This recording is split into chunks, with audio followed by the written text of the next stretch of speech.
Hey guys, and welcome to Eli Barati's video tutorial coaching, and hopefully today you will learn about how to do a good quality long push.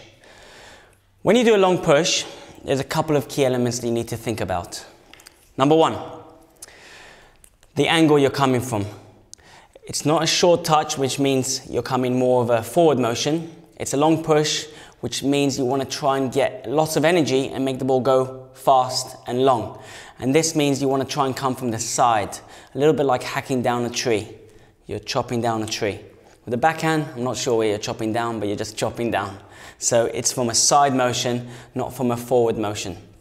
Once you've got these strokes developed, then your long push will have a lot more quality. Number two, the angle of the bat. Very important here. A lot of people's angle is slightly too open and they go for a long push and it scoops off the end. So you want to try and have relatively closed angle. So you can see it from there. This is approximately the angle that you're looking for. I'm not so good with my math, so I will say 80-degree angle. So here you're chopping down, and also when I do it, I kind of try and think I want to hit the table. I want to slam down towards the table, and that allows me to keep the angle at this angle. But if I'm too open, then I generally won't really hit the table. Okay, so I'm doing this. Okay, and number three, point of contact. Like we spoke about in the previous video, and for a short touch, you're looking to contact the ball just before top of the bounce. With a long push, you're looking to contact the ball at top of the bounce, which allows you then to make the ball go down and fast with a lot of energy, putting a lot of pressure on your opponent. So I'm going to demonstrate these these strokes, and explain to you also how to make them better against opponents which have good or bad backhand or forehand. So we'll have a look now. Okay, so as you can see, I put some pieces of paper on the table. The reason I did that, you can put anything, by the way, anything flat, cardboard, towel, as your choice. So the reason I did that is to make sure that I can see that my ball, when I strike it, that it travels deep.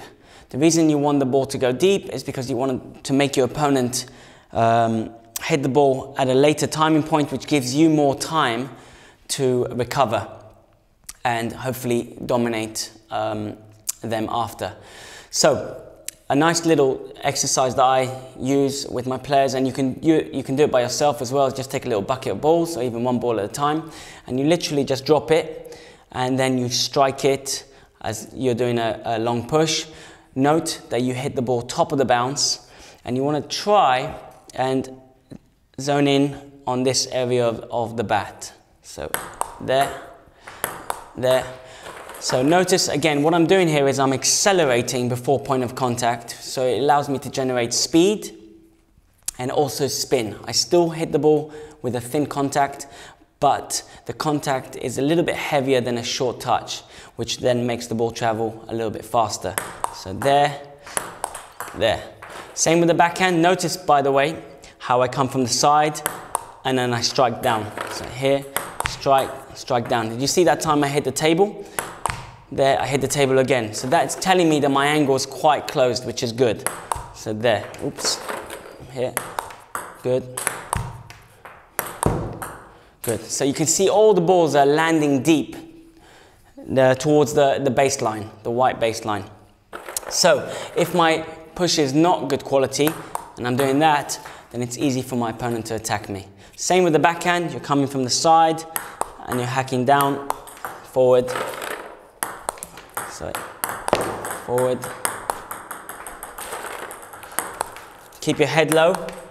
Very important. You kind of guide it with your head as well. So my head is staying down and I follow through with the shot. Very important that I follow through with my shot here. I don't just hit the ball and stop. A lot of people do that and they stop. You're not generating any spin.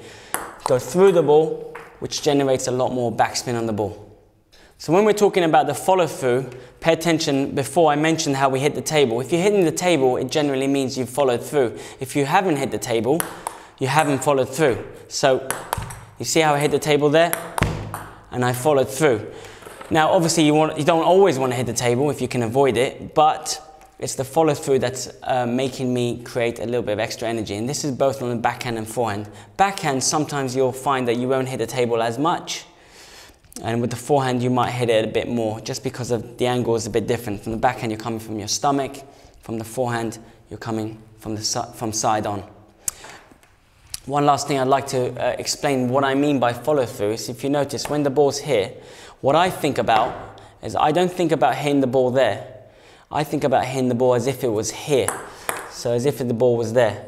So therefore, it means I follow through. So in my mind, I'm going and I'm pretending I want to hit this ball. So I go like that, and then that generates that extra energy. What I don't do is think I just want to hit this ball and do this and stop. So I'm thinking I want to hit there, which then gives me that follow through action.